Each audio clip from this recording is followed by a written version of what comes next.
Parang ang saya natin ngayon. Yes! Amen. Alam niyo yung mensahe ng Panginoon, sa Panginoon ako dumidepende.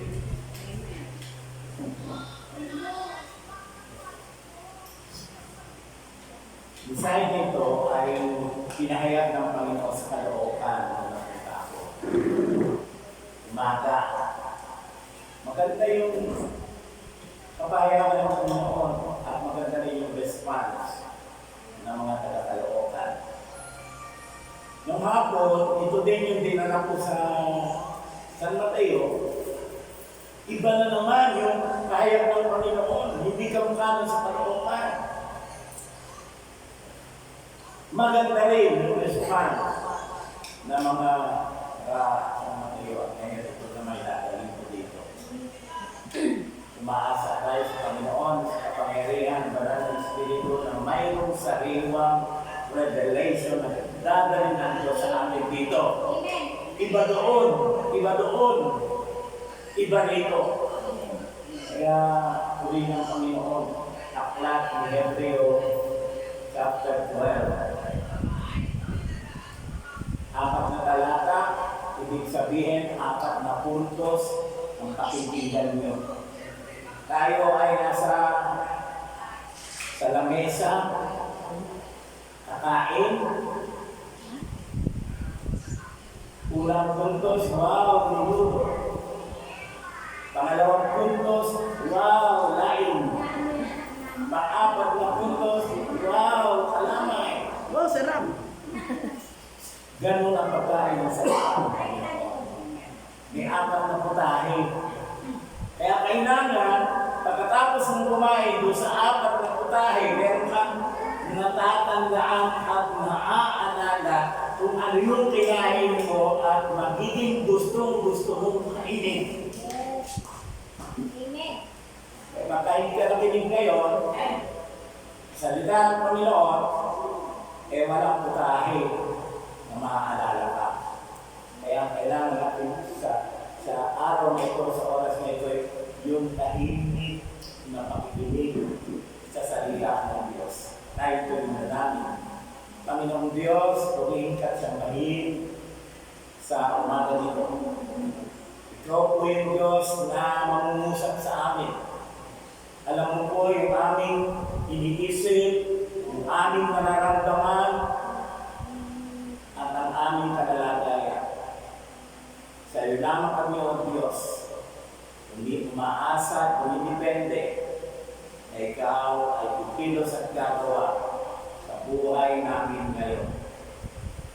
At sa aming pakikinig, magre-rema ang salita mo sa puso namin. At ito ay mailalagay namin sa aming araw-araw na pamumuhay.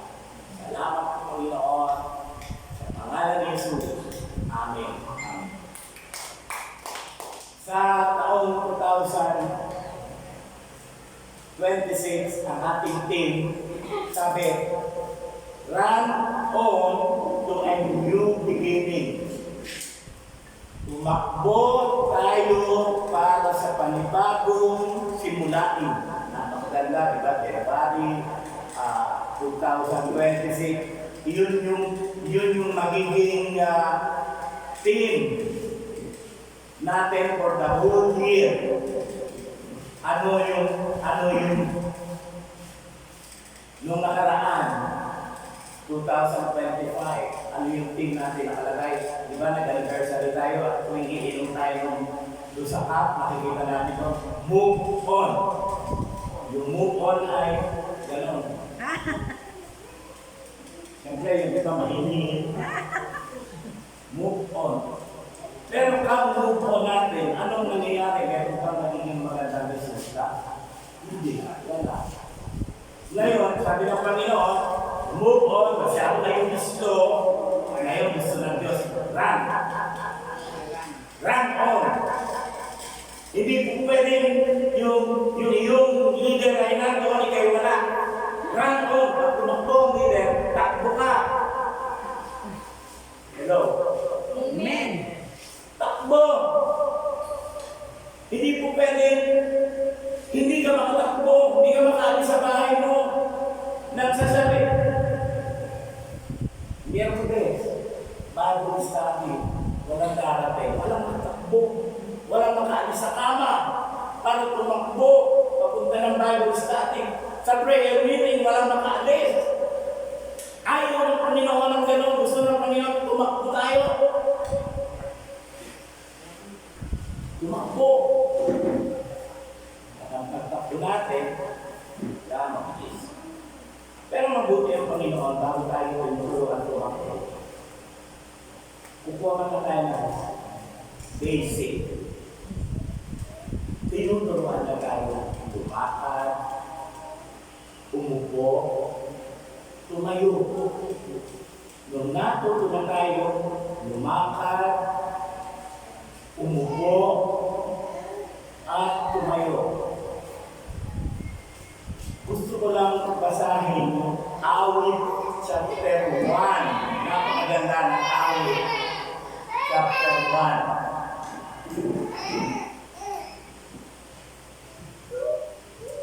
Awit chapter 1 verse 1. Sabi po ng salita ng Panginoon ay ganito.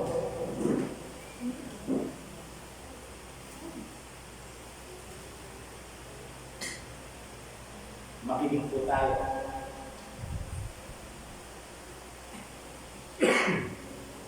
Mapalad ang taong hindi nakikinig sa payo ng masama at hindi sumusunod sa masama nilang halimbawa. Hindi siya nakikisama sa mga kumukutya at hindi nakikisangkot sa gawain masama. Sa English, basahin ko para malinaw. Blessed is the man that walk not. Sabi ng Panginoon, mapalad ang taong hindi lumalakad. Not in the counsel of the ungodly. Mapalad ang taong hindi lumalakad sa daan ng masama.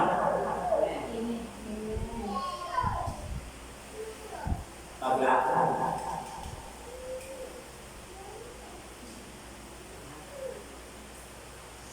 Nor standeth in the way of sinner.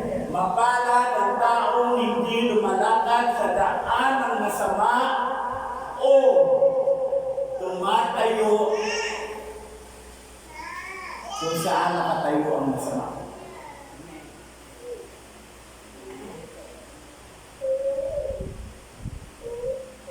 Yun ay paglakad, pagtayo, pag-upo, nor seated in the seat of scornful, o kaya hindi umupo sa upuan ng mga manipis. Makita natin yun. Paano ba tayo lalakad? Ngayon, Sunday ngayon, we are here in the church, listening the word of the Lord. Bukas Monday, saan tayo lalakad? Lalakad tayo sa daan. Sabi doon, mapalad ka pag hindi ka dumaan sa daanan ng mga masasama. Pag-upo, saan ka upo? Upo ka ba sa kanto? Parang, yan ka! Meron akong pinichichikas sa iyo. Dati, sabi, meron ako sasabihin sa iyo. Next generation, sabi sa iyo, halika, meron akong pinichichismis sa iyo. Next generation, sabi sa iyo, para naman maganda sa tenga, halika, may ichichika ako sa iyo. Pinagkaganda ni Satanas yan para apitin ang mga mananampalataya at saan doon, saan ka uupo? Uupo ka sa upuan ng mga marites. Yun. Ganun tayo tinuturuan ng Panginoon. At ngayong umaga, sabi ng Lord, magkagalakad, kang tatayo, tatambay, kami po. Ngayon sabi ng Panginoon, imbis na lumakad ka, imbis na tumambay ka, imbis na maupo ka, sabi ng Panginoon, run! Run! Kasi ang pagdating ng Panginoon, tutunog ang trumpeta at darating ang Panginoon. Sabi ng Biblia, meron dalawang nagkukwentuhan, mawawala yung isa, maiiwan yung isa. Meron dalawang nagtatrabaho, mawawala yung isa, maiiwan yung isa. Bakit? Bakit nangyayari yung pagkat tunog ang trumpeta ng Diyos, ng anghel, at nandiyan ang Panginoon? Marinig kaya natin ang trumpeta habang tayo nakaupo sa upuan ang pinag-uusapan ay buhay ng may buhay. Run, sabi ng Panginoon. Mga patitong tayo ngayon sa mensahe ng Panginoon. Run, paano tayo tatakbo? Paano tayo tatakbo?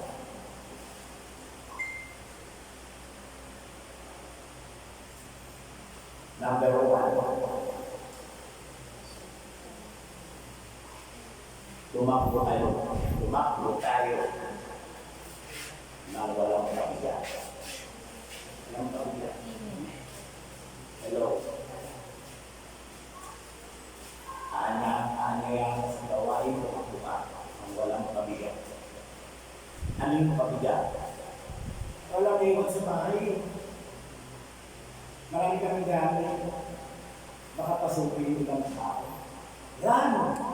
Kaya may gamit! Run! Takbo tayo. Kasi kung hindi tayo makatakbo, hirap. Ang sabi ko doon sa verse 1, yaman kayo'y napapaligiran ng napakaraming saksi.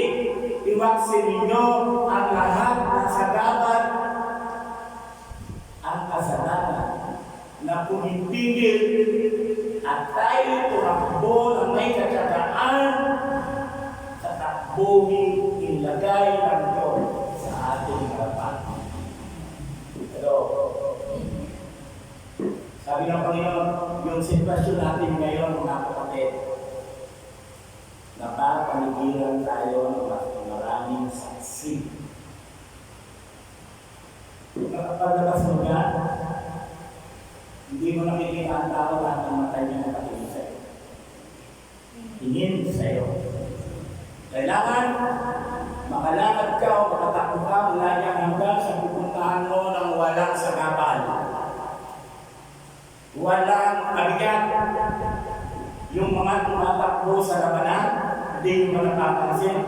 Ang bigat, meron pang pinakamanipis na tela na gagawin nilang kasuotan para lang matakbo sila ng malaya at walang pabigat. Sabi daw, huwag ka sa natin. Meron ka bang kalamisan sa buhay na dahil sa kasalanan? Yung ginagawa mo sa Panginoon, naputol. Bigat na bigat ka. Ang pagtakbo sa Panginoon ay hindi kailangan tuwing kakahon ang aso ay hihinto ka. Ano ibig sabihin nun? Ang paglilingkod sa Panginoon ay hindi yung konting problema lang. Hihinto ka. Sasabihin mo, Panginoon, tatapusin ko muna yung mga problema ko, tsaka ulit ako magpapatuloy. Hindi gano'n. Kinakailangan ng Panginoon, magpapatuloy ako sapagkat lahat ng problema alam kong aayusin mo. Pero, tumakbo tayo na walang salapan. Unang-una, walang kasalanan. Pastor, tao lang nakakasala. Hindi natin pwede mag-reason sa Lord na tao lang nakakasala.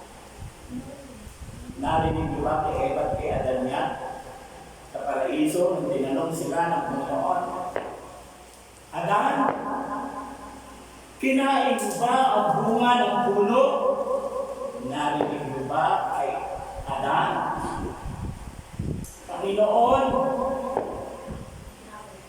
patawad, tao lang. Hindi.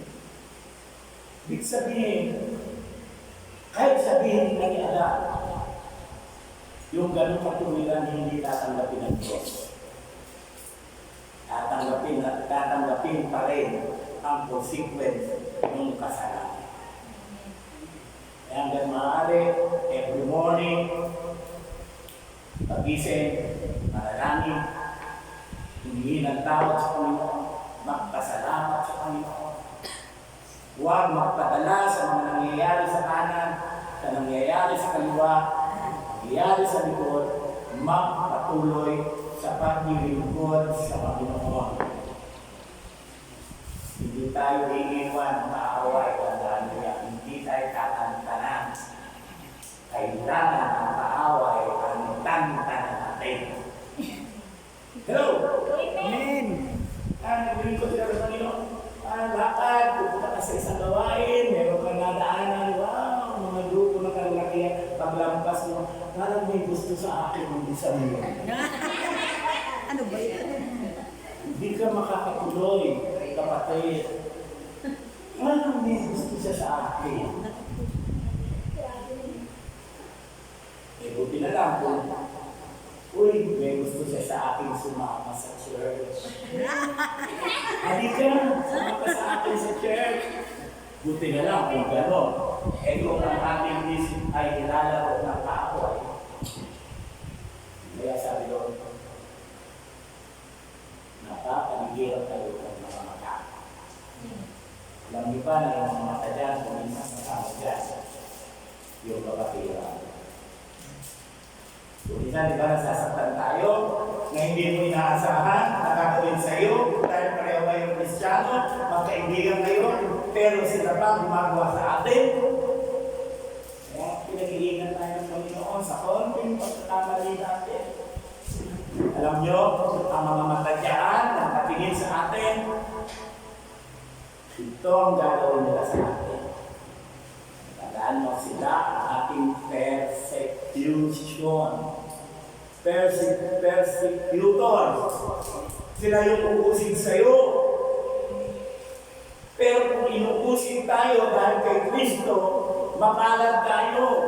Pero kung inuusig tayo dahil sa ating mga gawa, na hindi siya nais-nais, hindi tayo makatakbo. Hindi tayo makatakbo mga kapatid.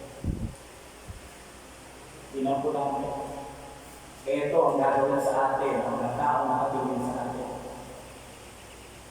Di ba yung tumatakbo? Ang daming tao diyan. Doon, tao din. Diyan natatakbo. Anong sinisigaw ng mata? Patilin mo! Patilin mo! Balyahin mo! Balyahin mo! Yan ang mga papel.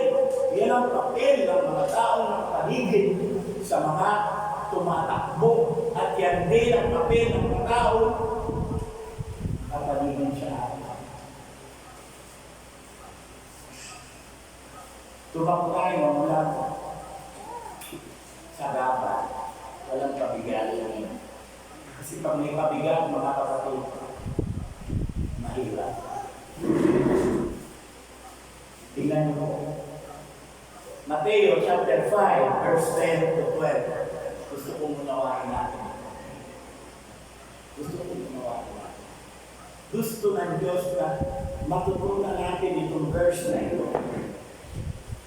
hindi na tayo e-amen dito. Kailangan maging maliwanag ito sa ating mga isip. Number 1, verse 10. Matthew chapter 5, 10 to 12. Verse 10. Mapapalad kayo, mapapalad ang mga pinagbubusin dahil sa katuwiran sapagkat kanila ang kaharian ng langit. Mga kapatid, kung ika'y inuusig, sabi ng Lord, mapalad. Alam niyo, totoo, hindi ka naman inuusigin ng tao dahil nagkamali ko. Hindi. Ang tanging dahilan ng kaaway, bakit tayo inuusig? Dahil, sabi doon sa verse, sa iyo ang kaharian ng langit. Para langit tayo. Kaya nila tayo inuusig. Ang dami mo. Kaya pag may pag-uusig kayo, may nagsalita na hindi maganda sa inyo, do not react. Do not fight back. Sabi ni sister, ay, nakapost. Nakita kami siya, sister, ano na naman yung pinuso? Pastor, hindi ko naman pinatulan. Hindi mo nga pinatulan, inilagay mo lang sa Facebook mo, mas mainam pa nga. Pinatulan mo na lang, sinapunutan mo, manahimik. Hindi ko naman, Pastor, pinatulan. Pinatulan, hindi mo nga pinatulan. Lahat naman ng tao nakakakilala sa iyo, nakakakilala doon sa tao yun, kita sa Facebook mo na siya ang tinutukoy mo. Hindi mabuti pa, nakaharap sa'yo, ginanong mo na. Tapos manahimik kayo pareho dito. Pakita mo ng comment. Anong comment? Ay, naku, sister, sa akin hindi pwede yun. Sa akin yun. Dapat sister, hindi ka na nahimik. Sa akin pa rin yun. Meron ngayon na comment. Sister, mas mahirap pa, burahin mo yung post mo. Si Lord yun! Kita nyo, ang laro ng mundo. Pantay na tako. Verse 11, kaya tayo inuusig, tandaan mo, nakalangit tayo. Sila hindi. Ayaw nilang pumunta tayo. Naghanap sila ng lamay. Pero ang maganda sana, sila yung madamay sa atin. Paano marating mo sila sa atin? Number 11. Mapapalad kayo pagkat kayo'y inaalimura at pinagtubusin at pinagwiligaan ng sari-saring na sama na pawang kasinungalingan. Kanina sabi, dahil sa inyo ang langit ngayon dito. Dahil sa akin. Sabi ng Panginoon, dahil Kristiyano tayo, kaya nila tayo inuusig. Kasi dati, kasama nila tayo. Na tumataya kay Kapitan Berong ng 12-11. Kasama ka nila, kaya hindi ka nila inuusig. Nung naging Kristiyano ka dahil sa Panginoon, iniwan mo yung bagay na inuusig ka na nila kasi gusto nila bumalik ka. Number 1, kaya tayo inuusig, hindi tayo, pero sila nakita na rin. Dahil alam ng naawa, alam ng Satanas. Nalalangit tayo. Number 2, kaya tayo inuusig, nagsasabihan na hindi maganda, alam ni Satanas. Na nasa atin si Kristo. Nasa atin na si Kristo.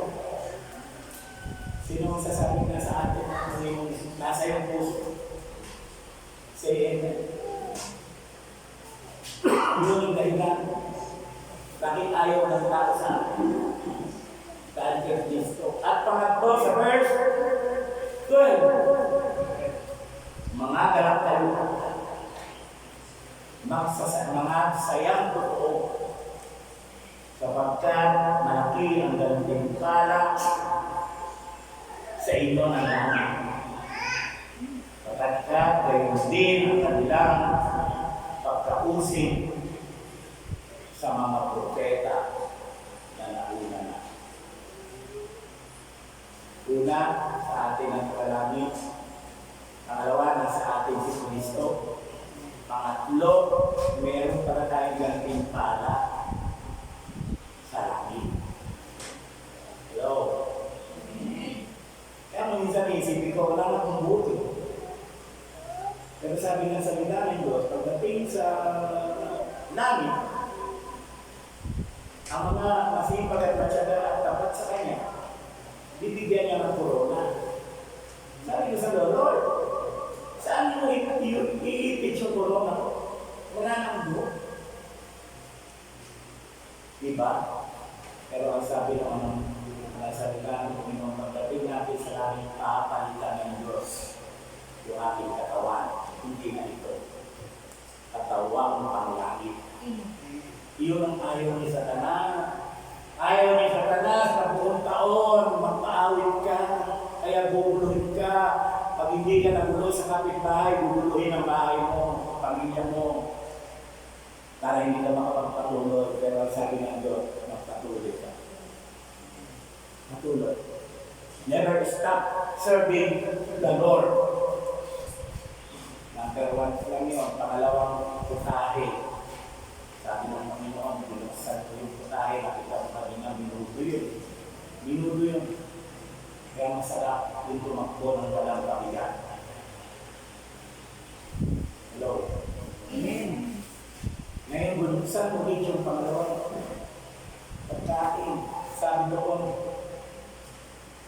tumakbo ka ng iyong matay na katingin sa Panginoon Jesus. Bakit? Naisip niyo ba bakit ang kabayo may bakit dito?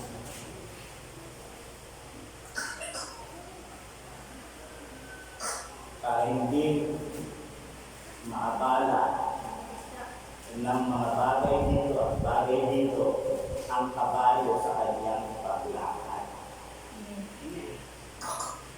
Dapat ganun tayo.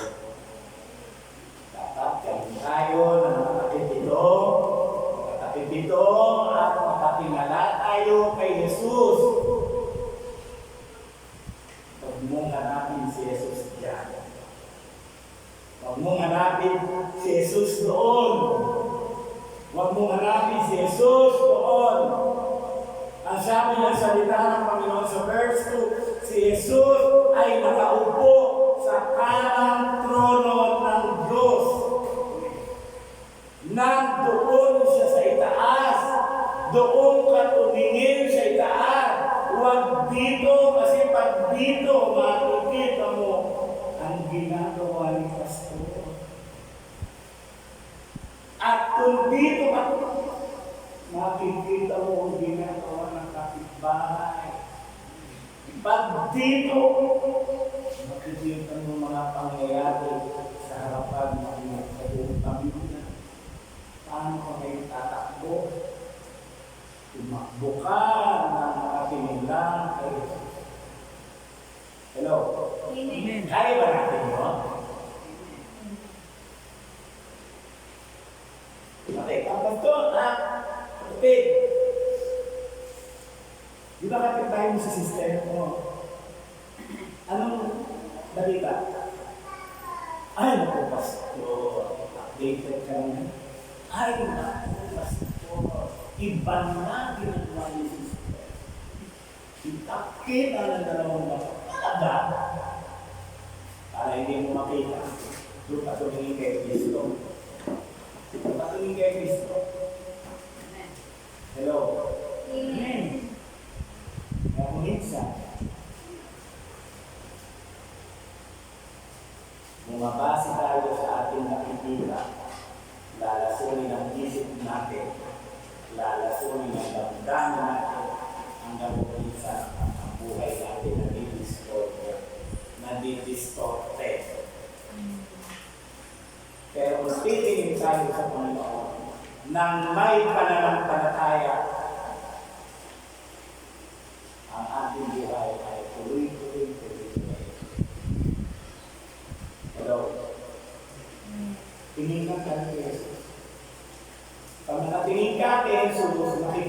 naririnig mo, sinasabi ni Jesus. Kapag nakatingin ka kay Jesus, mararamdaman mo kung anong pinagagawa ni Jesus. Mas mahirap pa rin. Ay, naku, pastor, wala akong kabaling-balita. Praise God, kaya hindi mo kasi nakita. Amen. Amen po ba? Amen. Tumingin kay Jesus. Isang araw, nakita ng mga alagad si Jesus, papalapit sa kanila at lumalakad sa ibabaw ng tubig. Tingnan niyo po. Nakita nila ang Panginoon lumalakad sa ibabaw ng tubig at ang kanilang paningin ay napako sa Panginoon na papalapit sa kanila na lumalakad sa ibabaw ng tubig. At sabi ni Pedro, Panginoon, ikaw ba yan? Nakita ni Pedro. Sabi ng Panginoon, oo, ako nga, halika. Nung narinig niya habang nakatingin siya sa Panginoon, narinig niya, sinasabi ng Panginoon, halika. Kaya si Pedro, nung narinig niya yung halika, tumatak siya, nakakalakad siya sa tubig, na hindi niya inaalis ang paningin niya sa Panginoon, ngunit gumawa ang kaaway ng palakas ng hangin, umalon, kinuha ang atensyon ni Pedro na wala kanyang paningin sa Diyos. Siya ay babagsak. Sinabi niya sa Panginoon, Panginoon, iligtas mo. Mga kapatid, kapag may tendency na nawawala ng paningin natin sa Panginoon, para nandulubay-bay na tayo, parang gusto na natin dito, tawagin mo lang ang Panginoon. Panginoon, iligtas mo ako. Aabutin tayo ng Panginoon. Tuwing hanggang maaari, yan ang ginagawa ng pamilya. Katingin kami sa Panginoon. Hindi kami nakatingin sa isang tao na karatay. Hindi kami nakatingin at hindi namin narinig yung mga sinasabi ng doktor, maganda kayo na nalunagaga, kailangan ng understand. Hindi namin yung pinapakinggan. Katingin kami sa Diyos. Kami umaasa na hindi kami pababayaan. Eh kung minsan, rasong problema, sakit lang ng ulo, nawawala na yung paningin sa Panginoon. Tambak lang na labada, tingin na pag hindi kami naglamang ngayon, hindi kami pumunta doon para magsamali kami, wala na kami susunod. Huwag kang maglaba, iwanan ang labahin mo. Sumunod ka sa Panginoon. Bukas, kailangan mo ng damit ay susuot. May ipapadala ang tao sa iyo. Sasabihin ng tao na ito, sister, may dala ko sa iyo. Ayan, suotin mo yan, damit mo yan. Sabi ng Diyos sa iyo daw yan. Magtiwala tayo sa Panginoon. Sabi ng kapatid sa Saudi Arabia, Pastor, kung yan kasi ako maglalaba, wala nang akong isusuot. Ginawa ng kapatid, hindi niya yung consider na patuloy siya. Friday, sumamba siya sa Panginoon. Nakinig siya ng salita ng Panginoon. Alam niyo sa Saudi, ang simpa doon, buti nga dito ang simpa, alas 10, pagkatapos alas 12, uwi na. Doon ang simpa, maghintay ka, kaya kayo ihahatid. Dahil lahat ng tao, ihahatid. Batch by batch. Pagdating niya, pinapit siya sa kanyang birahan sa Saudi. Ang oras, alas 9 na ng gabi.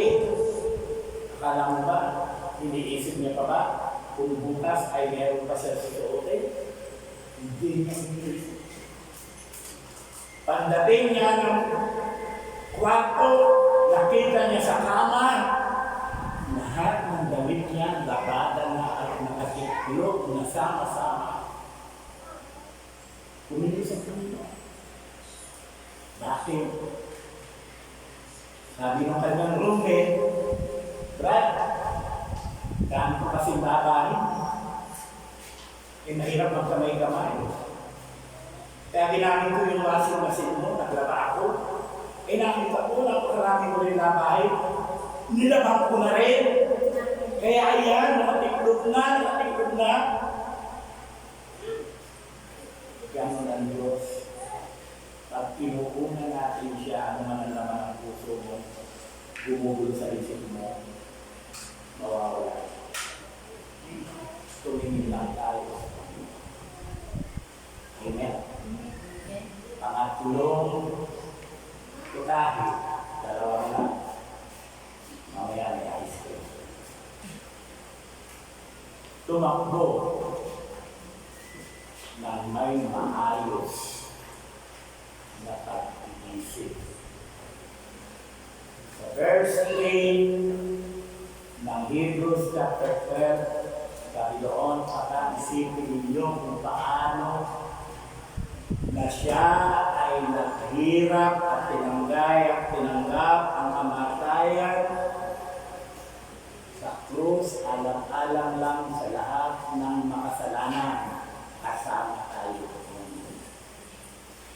Iisipin lang natin ay tatakbo ng diretso sa Panginoon. Iisipin lang natin na bilang serbisyo na lamang itong ginagawa ko sa Panginoong Hesus na nagbigay ng buhay para sa atin. Dapat ganoon ang isipan natin. Takbo tayo. Hindi yung dahil na lang ako natubugan na kinahina. Nagwalis na ako, maglugas pa ako. Lagi na lang ako nagsasalansan ng silya. Hindi ka makakatuloy. Okay.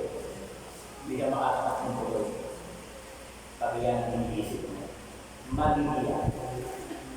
Isipin mo, mapalad ka dahil ikaw na aayos ang silya, ikaw ang magbuhugat. Mapalad ka at ang ginagawa mo na akala mo yung ginagawa mo ay napakahalaga at napakalaking bagay para sa mga anak ng Diyos, para sa mga bisita, para sa mga tao. Magkakamali ka. Dahil mismo ang Panginoon, buhay niya ibigay niya sa krus para sa atin. Ayusin natin ang ating kaisipan. Hello, tumakbo tayo. Si Pablo may testimony. Sabi ni Pablo sa aklat ng Filipos chapter 3. Si Pablo rin nahirapan din. Si Apostol Pablo, talaga po ng apostol kasi baka ma-misinterpret yung Pablo. Si Apostol Pablo ay napilanggo dahil kay Kristo. Si Apostol Pablo, sa kanyang pagpunta sa mga lugar na siya'y nakangaral ng salita ng Panginoon, may pagkakataong sumasakay siya sa barko. Nararanasan niyang lumulubog ang barko, nasisiraan ang makina ang barko, nabibingit ang kamatayan niya. Pero hindi niya inisip. Ano ba yan? Kung ganyan nilang mapapala ako sa paglulingkod ko sa Panginoon, titigil na lang ako. Pupunta ka to. Mangangaral ka, ipapakulong ka naman. Pupunta ako sa ibang lugar, sasakay akong barko, masisiraan ang barko. Siguro, hinto na ako, ayoko na. Iyon, dapat ang iniisip ni Pablo, right? Pero, ang gusto ng Panginoon magpatuloy si Apostol Pablo.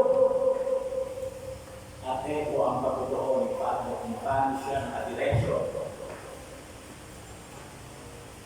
Hebrews 3, 32. 30. Mga kapatid, hindi ko pinalalagay na nakamit ko na ito, ngunit isang bagay ang ginagawa ko habang nililimot ko ang nakaraan, sinisikap kong marating ang nais kong makamta. Yan daw, sabi ni Pablo, ito ang aking ginawa. Kinakalimutan ko na ako'y nakulong dahil kay Kristo. Kinakalimutan ko na ako'y lumubog ang barko at nasiraan. Ang ginagawa ko, sabi niya, habang pinakalimutan ko yun, hindi ako huminto. Sabi niya, nagpapatuloy ako upang makamtan ko ang nais ko makamtan. Run straight.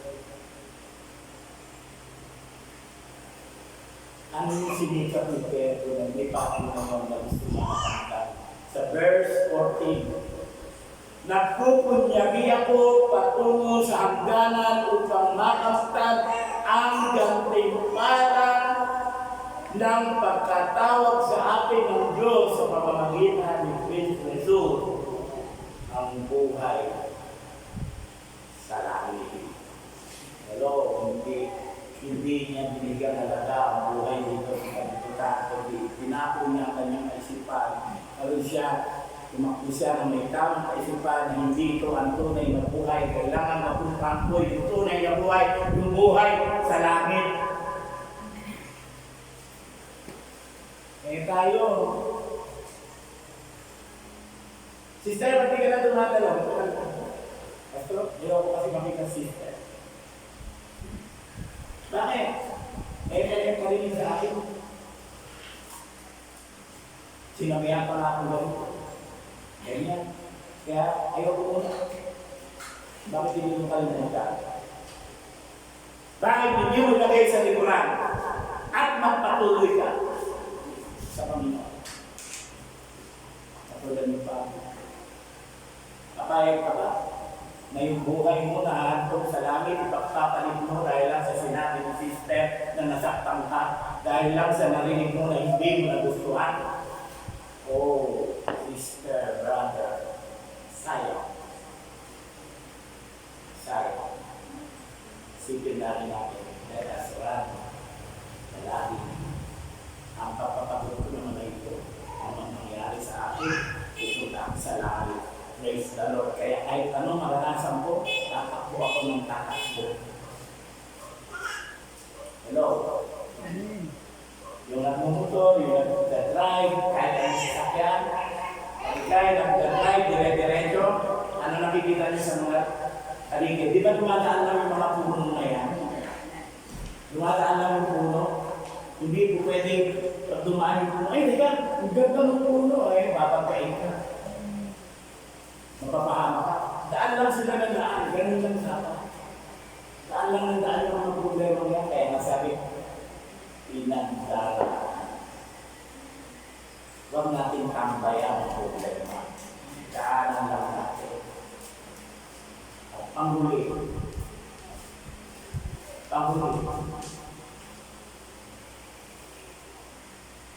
Tumakbo tayo ang may kagagalan sa puso. Mga kapatid, ano naman yung ginagawa sa Panginoon? Pag hindi ka nagagalakan, may problema. Pag hindi mo yan hindi ka nagagalak sa ginagawa natin sa Panginoon, may problema sa atin. Sabi doon, tumakbo tayo ng may kagalakan. Sabi sa verse 4, hindi pa umaabot sa pagdanak ng dugo ang inyong pakikipaglaban sa makasalanan. Yung bang tuwing Miyerkules ay biyahe ako bang mangino? Biyahe ng biyahe para sa buhay ng Panginoon. Dapat ko ba ikalimutan yun? Dapat nagagalang ako doon. Dahil biyahe lang ako ng biyahe, hindi pa ako nasusukatan. Wala pang nagtutok sa akin ng matalin. Pag mong ituloy, Bible study, wala pang sumakit sa aking physical. Dapat magalak tayo. Magalak tayo sapagkat hindi pa tayo kailangan sa Diyos. Hello? Dati, nung nag-uumpisa ako sa State, ang edad ko 19 years old, love na love ko ang pagpapaawi.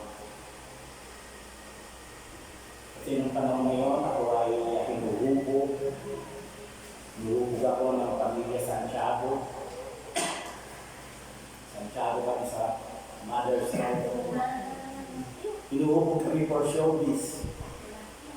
Kung paano hinubog sila Raymart, sila Ruel, na mga pinsan namin, ganun din kami hinuhubog. Kaya sila Pastora Marilyn, yung mga bata kaya na sumasayaw niyan, hinuhubog kami ng pamilya Santiago. Naninundin ko, hinuhubog sa pagkanta. Hinuhubog sa pagkanta. Halika! Pupunta tayo doon. Channel 13, kakanta ka doon sa oras ng ligaya. Pupunta ka doon, marunong ka bang kumanta o oras ka. Marunong ka bang umiyak, sige iyak ka, marunong ka bang ganyan ka. Kaya nakilala ko ang Panginoon yung talo.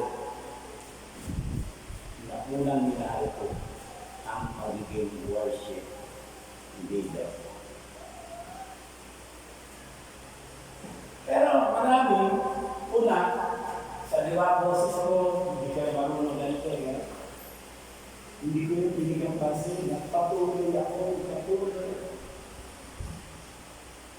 Hanggang sa naging pastor.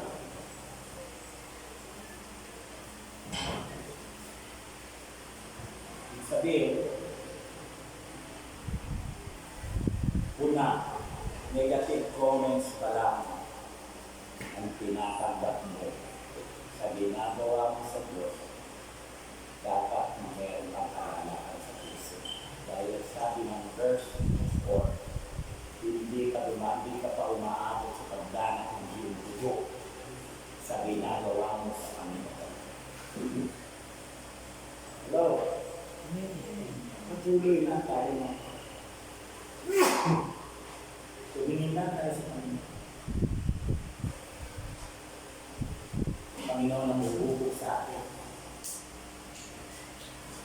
Huwag natin ipagpalit sa mga bagay na meron sa sanlibutan. Ang buhay natin ang ahantong sa langit. Iyan ang inaagaw ni Satanas sa atin. Ayaw ni Satanas na tayo humantong sa langit. Ang gusto ni Satanas, doon tayo humantong sa kanya. Kaya nyo, kaya huwag tayo mawala ng pag-asa kung tayo pinupuno ng problema, pinagdaraanan na para bang hindi natin kaya natin. Ang isang pastor na katulad ko, marating ko yung pangalan, sabi ko, ayoko na. Iyon ay tulong ng sarili ko. Pero pagka malinaw ang pandinig ko sa Panginoon ng sinabi ng Panginoon, magpatuloy ko. Yung bagay na sinasabi ko, ayoko na. Naka-cancel na yun. Ang nangyayari na ipapatuloy. Kaya na, nahapyo ako. Sabi ko, ayoko na. Hindi na ako magagawa ng Facebook account. Ayoko na. Pero mag-create ka ng bago umaga. After 6 hours, patanggap ka lang. Mensahe, your account was disabled. Try again, create again. Malawang ulit. After oras, cancel na lahat. Sabi ng Panginoon, ano ba pinanghihinayaan mo? Pinanghihinayaan mo ba yung pera mo doon sa account mo na dapat susweldo ka na ngayon sa unang pagkakataon na hakpa pa? Bakit hindi ka mamahina? Bakit hindi mo muna pakinggan yung sinasabi ko sa'yo?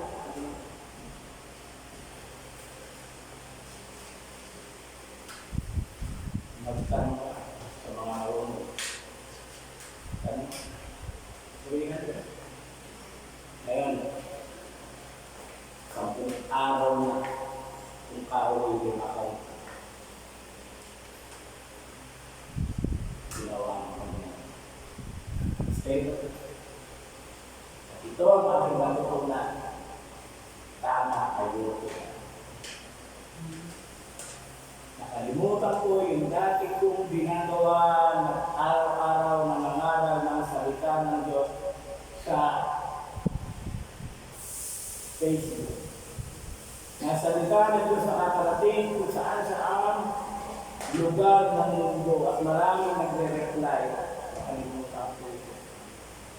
Tumingin ako sa mga nangyayari. Kaya ngayon, pinalit ako ng Panginoon. Meron na muli tayo magpapulay-bulay. Tuwing Lunes at Miyerkules. Tuwing Huwebes, worship. Sabi ng Panginoon sa akin, meron kang church, meron kang inaalagaan mga tupa. Hindi mo ba napapansin? Sabi ng Panginoon sa akin, malinaw ang Panginoon sa akin. Hindi mo ba napapansin sa ilang group chat? May mga kapatid mo na dapat ikaw ang nagpapakain ng salita ng Diyos, nakikikain. Hindi mo ba napapansin? Kumukuha sila ng video sa ibang mga ngaral para makakain at ilalagay nila sa group chat. Bakit hindi ka magpakain? Yung mga kapatid ay maabot ng iyong pinakakain. Sabi ng Panginoon, pagkailan ang kamay ng Diyos sa akin, tutuwid at itutuwid tayo namin. Para ano? Para makatakbo tayo ng dire-diretso. Amen? So, yun lang, tayo ay manalangin, Panginoon, napakabuti ng Diyos. Hindi mo kami pinababayaan, lalo higit sa panahon na kami ay nalulupay-pay. Sa panahon na parang hindi na namin kaya tumakbo. Panahon na parang nangihina kami. Pero ikaw na Diyos na pinamula ng aming pananampalataya at pagkatapos ng aming pananampalataya ay hindi ko magpapabaya. Ibigay sa Panginoon sa aming paglakad at takbo. Sa panahon na parang bibitiw na kami, tawagin lamang namin ang iyong pangalan at sabihin namin, Panginoon, iligtas mo kami. At iligtas mo kami. Salamat Panginoon dahil may mga bagay na akala namin ay tama, ngunit sa bandang huli ay pinare-realize mo sa amin na mali. Ang kabutihan lamang sa iyo, Panginoon, binibigyan kami ng tamang pangunawa, tamang kaisipan na ikaw ang Diyos ay nakikialam. Ikaw na aming Panginoon ay nakikialam sa aming mga buhay, hindi para wasakin mo, hindi para ayusin. Para ayusin ang aming mga buhay. Buhay na ako sa langit. Bigyan kami, Panginoon, ng kaisipan na maging mahalaga ito. Ang wala sa mundong ito ang pwedeng ipalit, Panginoon, sa buhay na mahansong sa langit sapagkat ang lahat ng bagay na narito sa sanlibutan ay pansamantala lamang at ginagamit lamang ng kaaway para kami maligaw. Ngunit salamat, meron kaming relasyon sa iyo. Salamat, meron kaming Diyos na mabuti na hindi nagpapabaya sa amin, pagamat paminsan nagpapabaya, pero ikaw na Diyos hindi mo kami pinapabaya. Paligid man namin, Panginoon ay magdinig. Ito pa rin ang aming sasambahin, pupurihin sa buhay. Ay kailanman, Panginoon. Hindi mo kami pinapayaan. Salamat po. Lord, kung may pakatataon man, Panginoon, na minsan,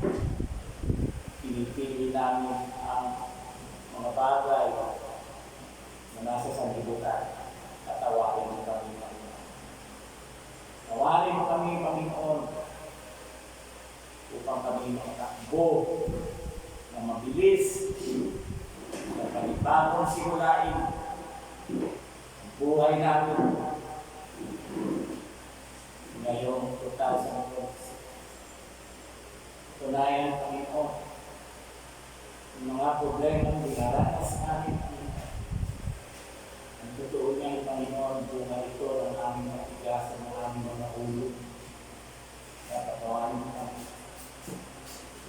Tawanin kami, Panginoon, kung nalalagay ang aming mga sarili sa mga problemang minsan ay mas ginusto namin kesa sa Espiritu.